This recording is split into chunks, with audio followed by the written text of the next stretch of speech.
the changes that the large sporting events can bring, clearly we work in the world of football, and certainly on this continent, the two largest tournaments are the Euros and the World Cups. They're competitions that are watched not only in Europe for the Euros and of course for the World Cup, they are watched around the world.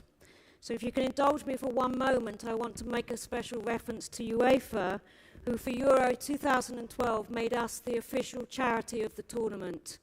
That was an amazingly big step. We're a small charity with a massive heart, but we're a small charity. Now, of course, the resources and the funds that were raised from that were a great help in helping us to further develop our work in Poland and Ukraine after Euro 2012. But perhaps, I think much more powerfully, it gave our topic a spotlight during the tournament. There was a special attention on this subject. So I just wanted to say a special thanks for that. Without any further ado, can I please invite onto the stage Patrick Gasser, Senior Football Social Responsible Manager at UEFA, Madleen Noreisch, who is the Sustainability Programme Manager at FIFA. We've still got Kevin. Is Kevin Owens with us still? Is he gone? I think he might have had to go and get a train. Is Kevin still here, Kevin Owens? Okay, I think he had to go because we were running late. But you met Kevin in the last session. Can I also please invite onto the stage Waldemar Gojtowski, who from Ekstraklasa. Have we got? Ah, fantastic. Come and join us, Waldemar. Waldemar is from Ekstraklasa in Poland, which is, for those of you who don't know, the Premier League in Poland, and we'll talk a little bit. So if I can turn to Patrick first, and I think you've got a couple of slides you want us to play.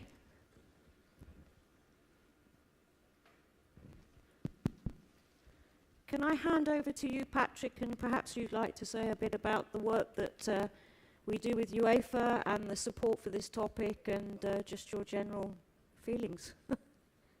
Thank you. But Joyce, where is that other slide? Ah, you go forward. You go this way. That way. And again. The one with Monaco? Mike, what happened to the other slide? Monaco. Where's the Monaco? Okay. Anyway, okay, I'm going to start. I had passed on a slide with the decisive moment at the time in Monaco, 2009, 27th of August, with Joyce on stage receiving the Monaco check. Just wanted to say that at the time when she received the check on stage, she knew the counter value of a million Swiss francs in British pounds. Now, I know we're running late. I'm not going to use up my 10 minutes speaking time here. In terms of mega events, most things have been said, also in terms of the timeline this morning by Jacques Lambert, and then actually how we are trying to put different objectives into place later on by my colleague Neil. Just to say that the first time we really looked at making a tournament more accessible was 2012, like we just heard now by our colleagues from Ukraine. And then here we are looking at 2016. Perhaps decisive in this development was also that this type of criteria were integrated into the bidding process when associations are candidates to organize a tournament like that, so that at the end of the day makes a difference, at least at the start, because as we all know, bidders kiss your feet in the bidding process. It is then still quite a bit of a job to look after that all these pledges are being put in place. So that's all from my side to start with. Thank you. Welcome onto the stage, Kevin. Thank you. I thought maybe you'd had to go because we were running late, so welcome on. Madleen, can I ask you to just introduce yourself and talk a little bit about the work with FIFA and Sure, I think thank you very everybody much, probably Joyce. wants to hear a little bit about Russia and So good afternoon, bon après-midi. As Joyce mentioned, my name is Madleen Noreisch. I'm a Sustainability Program Manager at FIFA. I've been there for 8 years. As you might have seen in the program, FIFA's head of sustainability was hoping to be here with you today, but unfortunately he couldn't make it, Federico Adiecki. But don't worry, I have been leading FIFA's work in this field since before the preparations for the FIFA World Cup in Brazil in 2014, so I do know a little bit about the topic of today's panel. First and foremost, I'd really like to thank CAFE for the invitation, and as well to UEFA, to both organizations for a fantastic conference. It's extremely well organized, and it's just great to be with so many like-minded people really working to try to make sure that we make society, and especially football, more accessible. I think for FIFA, especially in the time that we're going through right now, in this crisis situation, there is a real opportunity for the field of sustainability, and this definitely includes the field of accessibility. But we're definitely not starting from zero. Accessibility has been a fundamental part of our sustainability strategies. It was a fundamental part for the strategy in Brazil.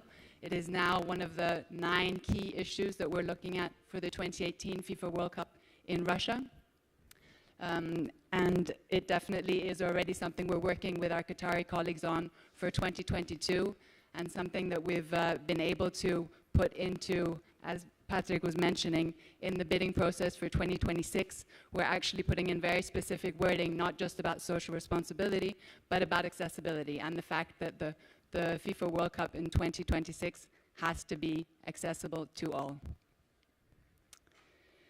In all of this work so far, CAFE has been a really key partner. I don't think we'd be where we are today if it wasn't for the help of Joyce and her team, really giving us the know-how that we needed and the guidance and the push in the right direction to be able to have the courage to take on these issues for what could be said is quite a short, limited event, but which has a huge legacy value in terms of the type of spillover effects it can have, in terms of really making sure that disabled people, other people with special needs, special access needs, for example, that they start demanding more from their cities, from their restaurants, from their airports, and of course from their stadiums. Just to give you a few specific examples from the different World Cups. I know, Joyce, you said you wanted to hear a few specifics, so if I can just take a little bit more of your time. For 2014, we did have 1% of the tickets reserved for disabled people and people with limited mobility. We were lucky to have quite good local regulations in place in Brazil that really supported our work in this field. We also had some nice additional programs, for example, a wheelchair user borrowing system, which meant that thousands of wheelchairs were really borrowed and used for free in the stadiums throughout the tournament for people that had more limited mobility issues. And of course, a project that I'm personally extremely proud of, and that was a real pleasure to work on with CAFE and URESI, the audio descriptive commentary project that was already presented earlier this morning, and especially in terms of the legacy that we're trying to leave with that. So again, not just limiting it to the period of the competition, but having a real impact in the long term in a country. For 2018, as I mentioned, it's one of the 9 key issues in our sustainability strategy is inclusivity and equality. And in this area, we're really working hard. Again, we've done some good legwork already with CAFE working on the Stadium Requirements Handbook, which is a fixed hard requirement. It has hard facts in there that need to be complied with. And thanks to that, we're even working on things such as specific numbers of wheelchair user places and accessible or easy access seats in media tribunes, in hospitality boxes, in the VIP area. So it's no longer a we shall, but not longer we should, but really a we shall. Also exciting in this area, we have very specific infrastructure. Obviously the wheelchair user places, but we also will have 3 types of easy access seats. So we have the easy access standard seat, we have an easy access amenity seat, and we even have an extra width one. So that's something, also a legacy from Brazil, the first time that obese people really were able to go to the stadium and have a suitable seat for them. That's something that we will be doing in Russia as well, and I think is quite pioneer in this field and does not exist, as far as I know, in any regulations to date, but I'm hoping that this will also become national regulation at some stage. 2022, great, working already there with a good head start, with a little bit more time. We always feel like we're running behind the clock and we should have started earlier.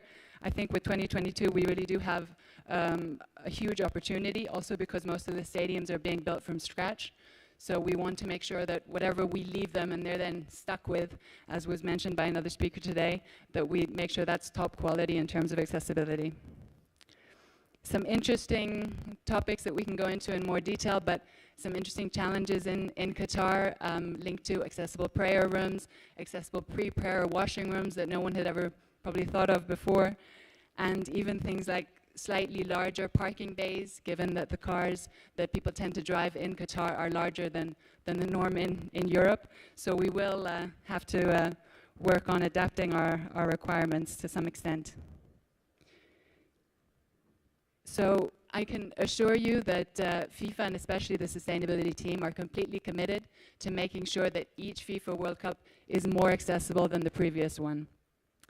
And to steal the motto of the conference, total football, total access, total sense, makes total sense to us, and we really look forward to working with our partners, to working with CAFE especially, to do our utmost to push this agenda forward within FIFA and working with all the stakeholders. Thank you so much. Thank you, Madleen. Thank you. Kevin, clearly you've just been part of the last lively session. You and I know each other from the preparations for London 2012, where you were the principal architect, and we've worked on a number of other projects outside of football together, including the England 2015 Rugby World Cup. Can you tell us a little bit, with your architectural experience, about the opportunities? We've talked about them a lot, but you know, the things that you have seen change and that we perhaps don't take chance of, that we could take chance of at some of these big events. Yes, of course, Joyce. Well, just first of all, thank you to CAFE for the invitation today. You know, it's a super summit, really enjoying ourselves and really informative, and it's great, you know, to second that motive. Like, to be with like-minded people is always refreshing. I was very fortunate enough to work with Joyce, but at London 2012, to take on board the design, development of the venues, all the competition venues for the games, both temporary and permanent. And I think it's very interesting, because we take on big events, and there's always the assumption of the big machine comes in and everything's possible at the beginning. And I went in with the everything's possible approach. You get hit a few times really hard very early on, but then you bounce back and you start to build on it. I think the opportunities that we started to unveil, I think, because first and foremost, it's probably worth anecdotically, you know, we talk about London 2012, and often people talk about, you know, London Olympics. It was a Paralympic Games. Absolutely. And so as design principal, for me personally, we were designing a Paralympics which then happened to be hosting an Olympics. For most people, they scratch their head and go, you can't be serious. But actually, when it came down to accessibility, our work in the Premier League shows that you can't, you know, it's very difficult to bolt it on, and it should never be an additive. It should always be an integral part of what we do. So our approach during the Games was very much, and I say the Games as in the Paralympic Games and the Olympic Games, was that we were designing a Paralympic Games and then putting the Olympics on. So what that meant is that we took the broader challenge early, and then we're able to assess that coming back. Defending it is always a challenge, because of course the value engineering pieces and the penny pinchers come in and go, right, okay, where can we make savings? And it's holding on to those truths. But I think what comes out of it is that when you're starting with a clean brief and when you're starting with temporary venues, we can create whatever we want within reason, and so we should.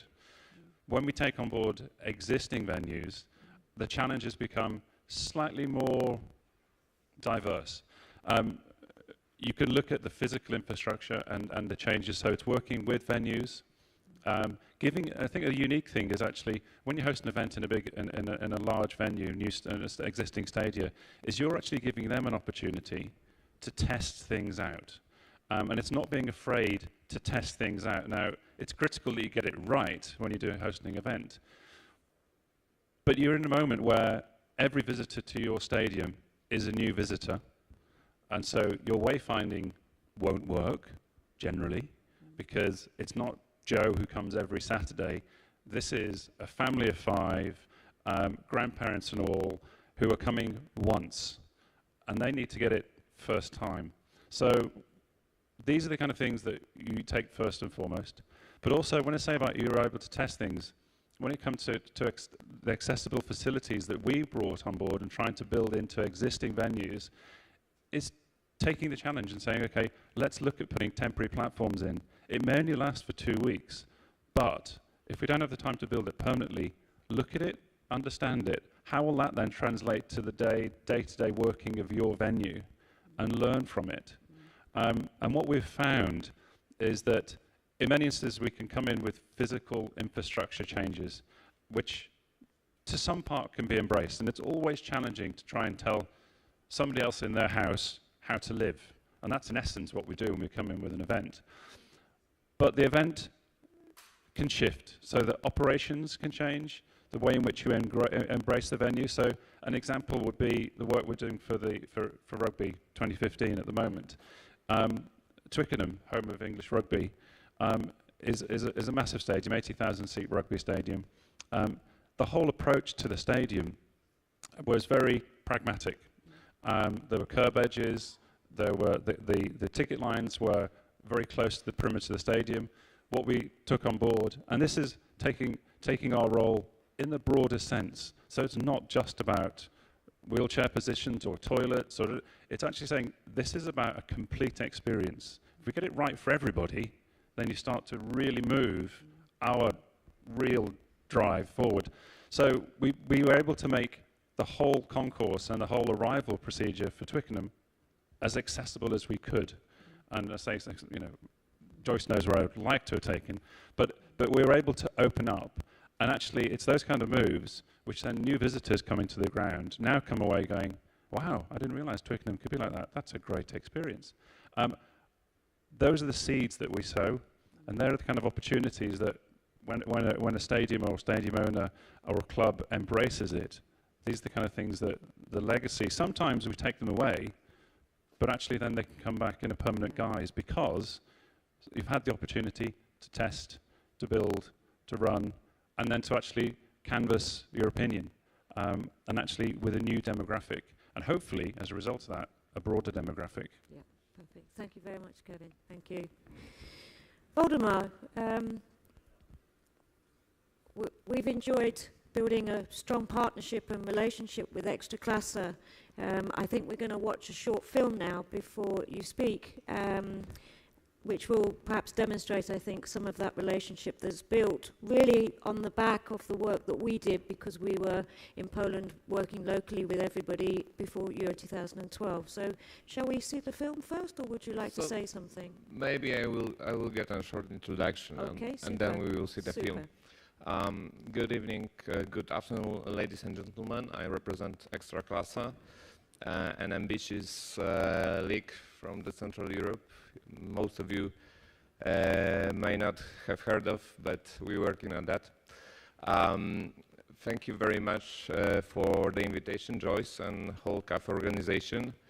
I can already say that this meeting opened my mind to some of solutions we can implement in Poland as well in coming months and years. I work in communication, but I won't think about such a great sound background that we heard today for a couple of times, the Champions League anthem. I can say to you, mostly to disabled colleagues, that we are champions already. So please follow this path that you have. Having in mind our cooperation with CAF, I can say that's a simple legacy after Euro 2012 tournament. It has started just after the tournament with audio description projects in some of our stadiums. But having such a great and determined, passionate people in CAFE coordinators for Poland, we have started also other projects encouraging our clubs to rethink, to get awareness of disabled supporters' needs.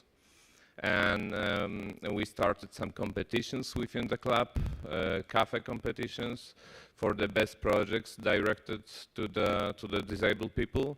And we've prepared also a short video clip which gets you all closer to our stadiums. The clip is mostly on the stadium of Wrocław, which you have seen in the last presentation.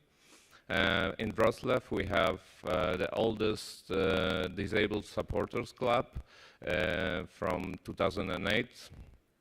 It's operating in Wrocław, so we can play the film now. Thank you.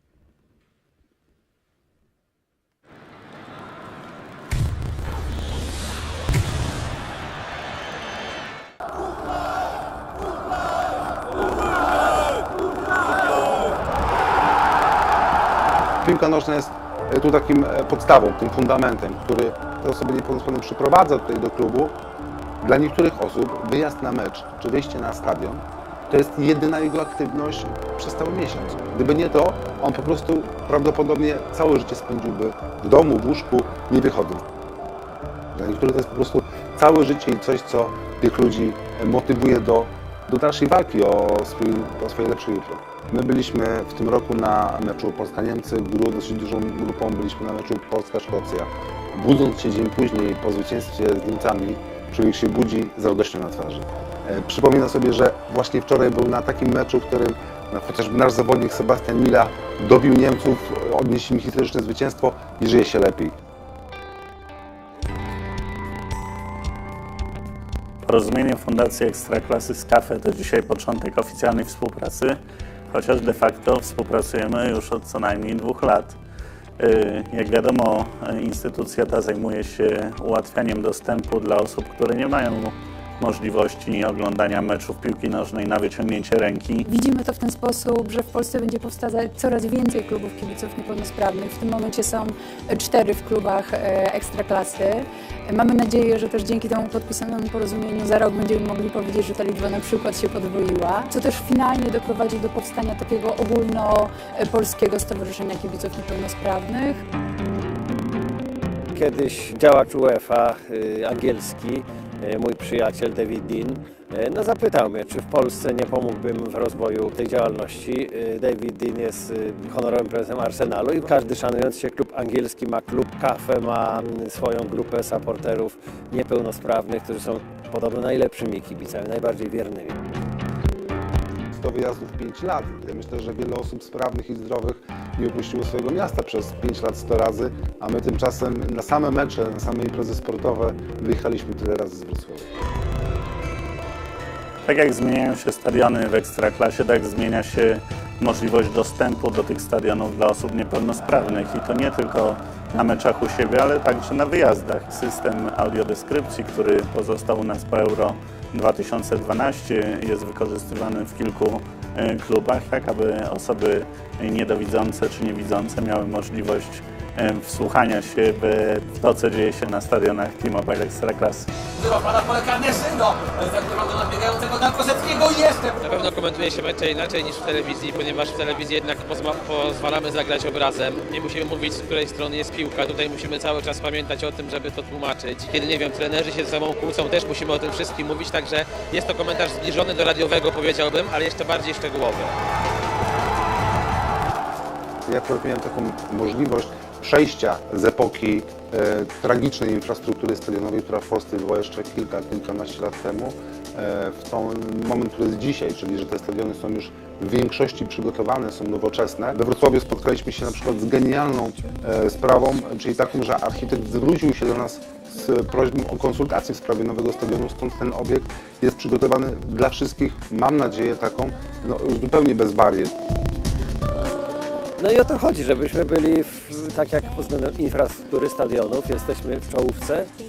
Pod względem poziomu piłkarskiego coraz bliżej, wyniki reprezentacji, wyniki Legii, podnosząc się poziom ligi, także i w tej bardzo ważnej dziedzinie obyśmy szybko dogonili czołówkę.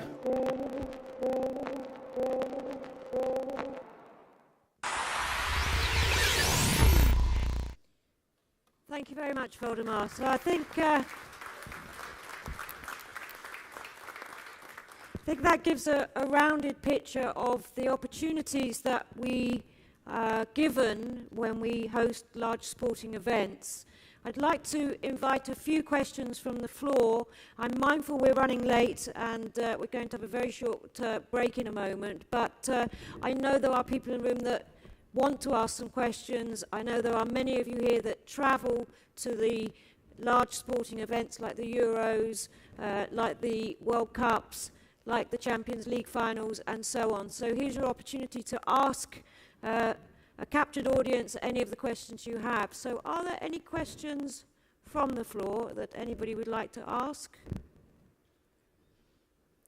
Looks as if you're going to get off very lightly. No questions? No questions? We have a question here.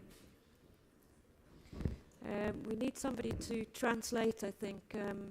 Is somebody available to translate? Oh, it's Aubrey. It's Aubrey. I'm sorry, Aubrey. Well, you're trying to say something about my accent? I just started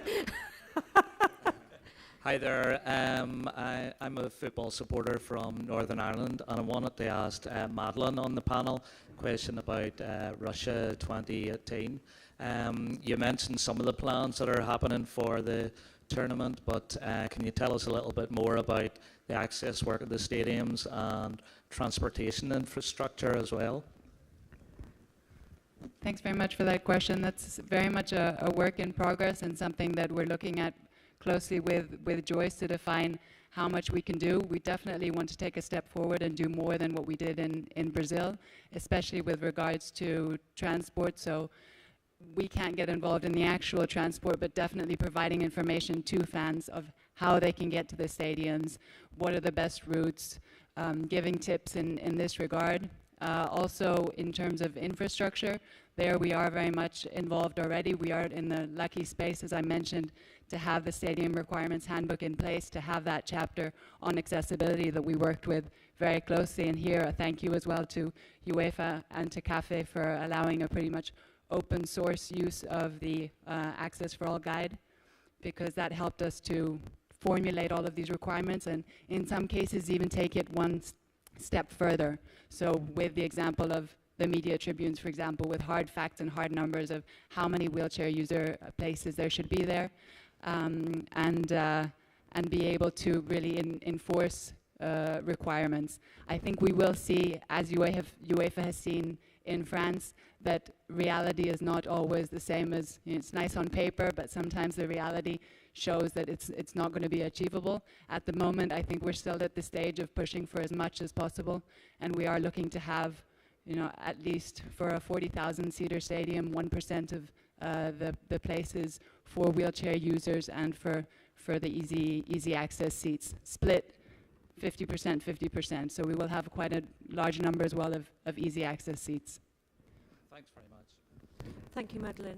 Are there any other questions from anybody? We've got a question at the back there, did I hear? No? I would just like to ask one question, if I may. I know we're working together, Madleen, in discussions about Russia and 2018. As you know, we gave you a report of the situation currently in Russia, and of course Russia is not alone. There are other countries in Europe with a lot of work still to do. But bearing in mind we have, you know, the iconic World Cup coming to Russia in 2018, how confident are you that the host stadiums will meet the requirements that you have asked them to deliver? I mean, how near are we? Because the message we're getting from local Russian disabled fans and also from European fans that travel to Russia for Euro competitions, the Champions League, etc., is that actually things are really not great. And for example, even in the new stadiums that are being built, the sightlines haven't been properly thought of for people who require physical accessible seating. So, great question, Joyce, and I think we're also learning as we're going along.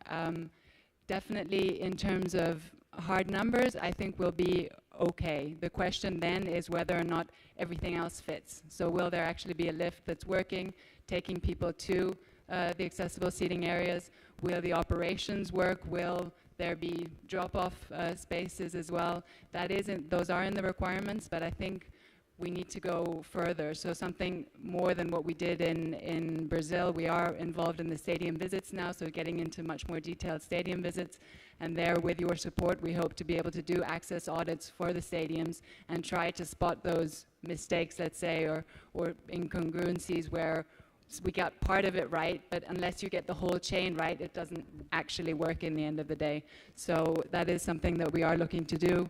Also thinking about definitely having an advisory group, such as was the case in Poland and Ukraine, which I think worked extremely well. Yeah. So having local support, because we don't have people everywhere, so having local people tell us what the main problems are and also help us with the solutions. And then also have a possibility in the long term, I'm not sure if that will be yet, but even have accessibility officers in place to support, and volunteers as well on match days. So having volunteers in the stadiums, as UEFA has as well, in order to be our eyes and ears on the ground and to hopefully preempt some of the problems that happen on an operational level and then have to be dealt with last minute with an operational solution. Thank you. Thank you very much. Waldemar, I just want to ask one quick question to you. Thank you, Madleen. You obviously heard, I'm sure with interest, the previous session about the Premier League and their pledge. One of the most common things that is said to me by disabled supporters who travel with their clubs home and away is how often that they don't get the right to sit with their own fans, and in a domestic capacity that is something that is significantly important. You know, I can tell you I've had the privilege of following football as a non-disabled person for many years, and the rude awakening of the difference as a disabled person in following football and the hugely different experience. So in that regard, do you have a dialogue going with your clubs? Do you see a dialogue among the European clubs to move in that direction? You may not know, but Poland has the most modernized infrastructure base in Europe. 14 out of 16 stadiums in Ekstraklasa are renovated or completely built in the last 10 years. So that's one of the streams for us to talk to the cities, because they would like still to invest, to renovate and to improve the stadiums. And there are some mistakes to improve.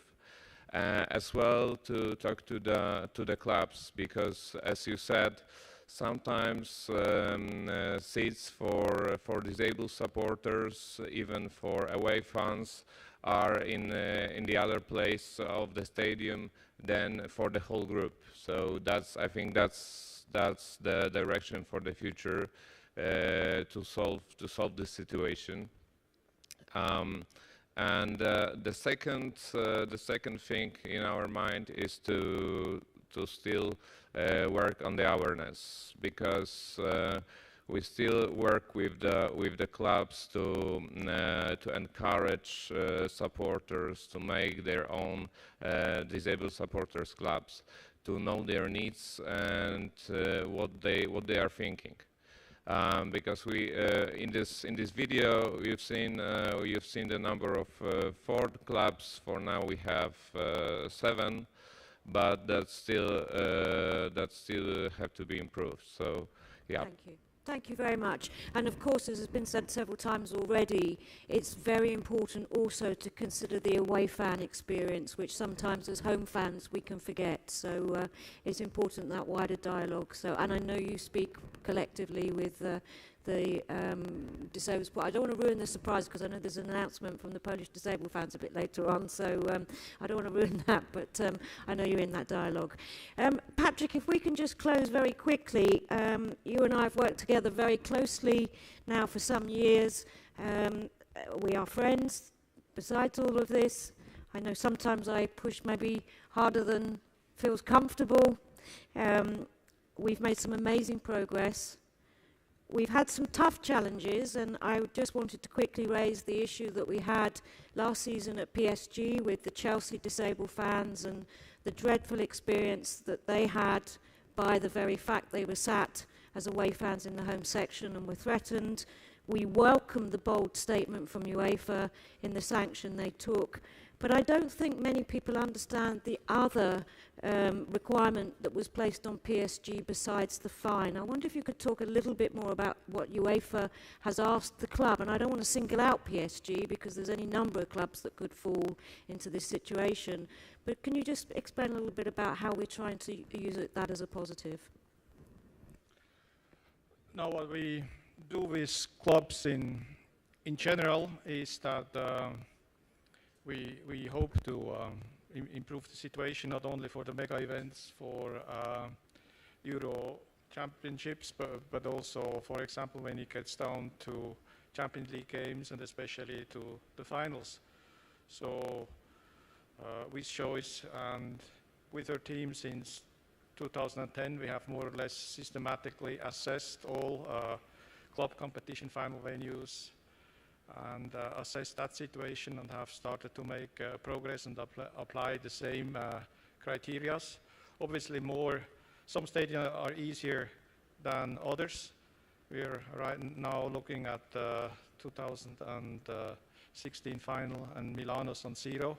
That's an old famous stadium and a difficult one to assess and get up to the numbers for that final.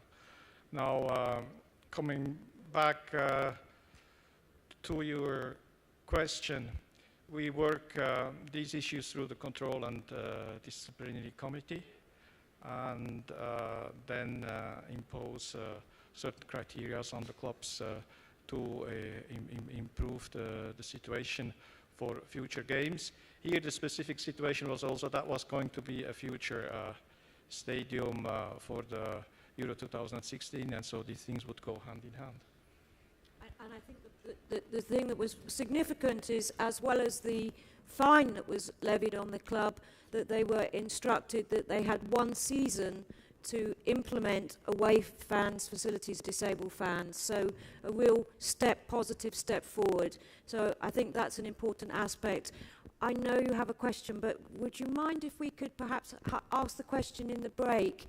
It's just, I'm mindful we're terribly over time, and I want to give everyone just 5 or 10 minutes to stretch their legs before we have the last sessions of the day. Is that okay? Sorry. Thank you very, very much to all of our guest speakers for your candid answers. I really appreciate it. Thank you. Thank you. Thank you.